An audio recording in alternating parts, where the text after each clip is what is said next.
Hey guys, it's Sarah, and today is BookList Thursday. So this is a video series that I do with my friend Lindsay over at Lindsay's Little Library. And every Thursday we bring you some sort of list or book topic that we feel like talking about. And today we're going to do a recommendations video. This is going to be very specific, and it's not going to be for everybody, and we understand that. Today we want to talk about books that have a pandemic as a theme. And the reason we're doing this is because we are obviously, the entire world is in the middle of a pandemic right now.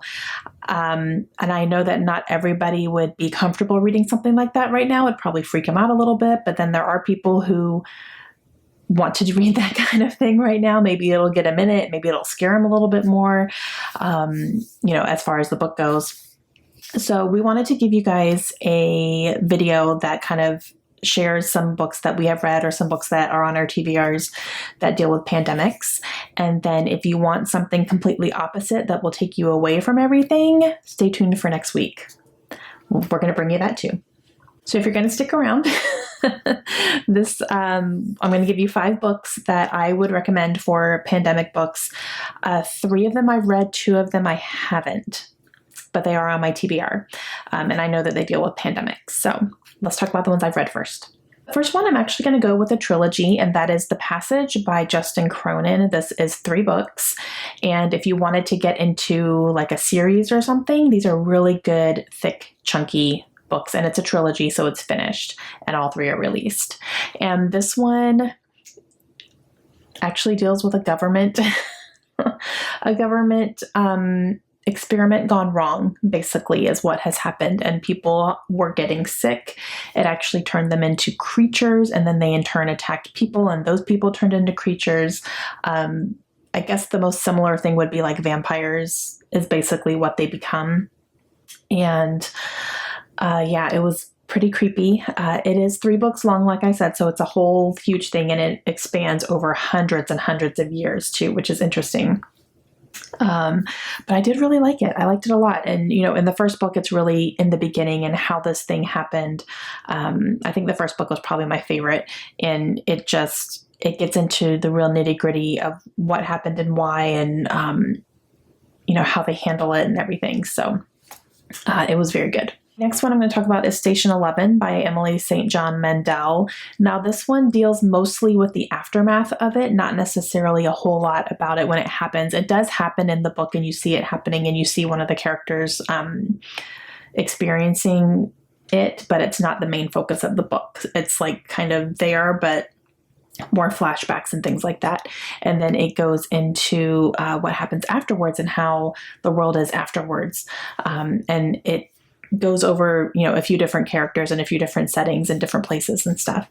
And it was pretty good. I really liked it. I think I gave this one, I don't remember the star rating. I want to say maybe a 4. It wasn't as good as I wanted it to be, but it was still it was good. The next one I'm going to talk about is Bird Box by Josh Malerman. Now, this one is definitely different because it does deal with something that is happening outside, and if you go outside, it does affect you.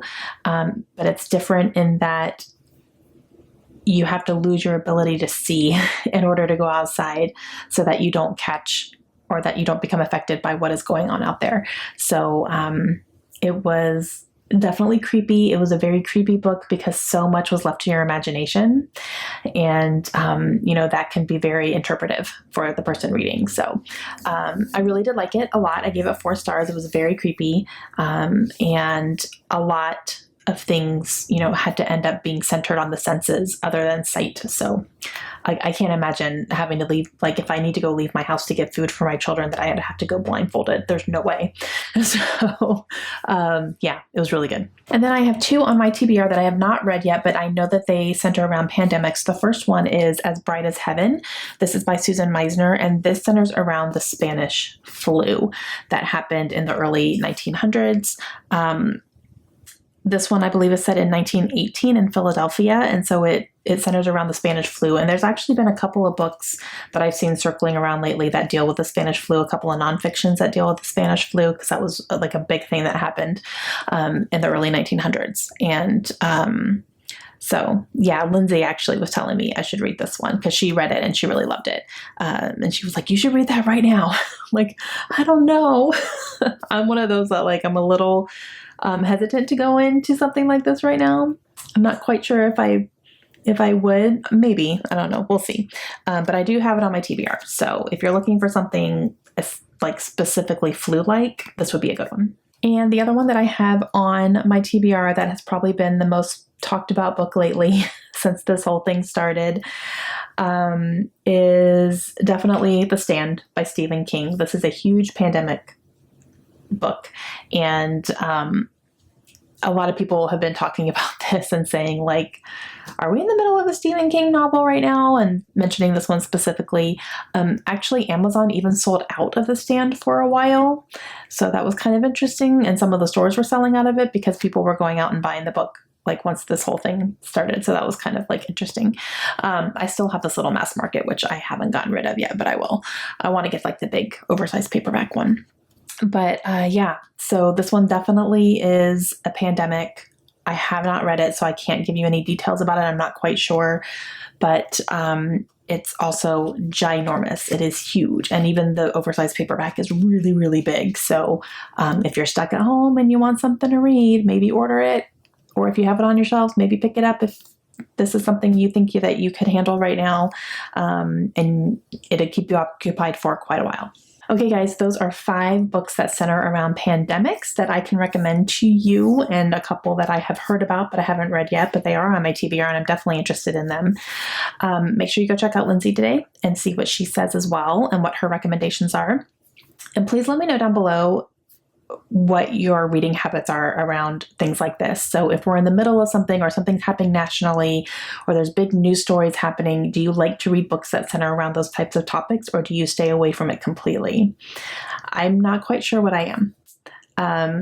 I don't hate the idea of reading a pandemic book right now, but another part of me just wants to kind of not think about that right now because that's all we think about. And I'd almost rather pick up something to where I'm not going to have to think about this. But at the same time, it would be interesting to pick up something and see either similarities or, just pick up on certain things based on what's actually happening in the world. So I think it's a little interesting. Let me know what your habits are down below and kind of what camp you are, as far as reading something like this now or avoiding it at all costs. So let me know. All right. I hope you guys have a great day. Hope everyone's staying safe, and I will see you guys again soon. Have a great day.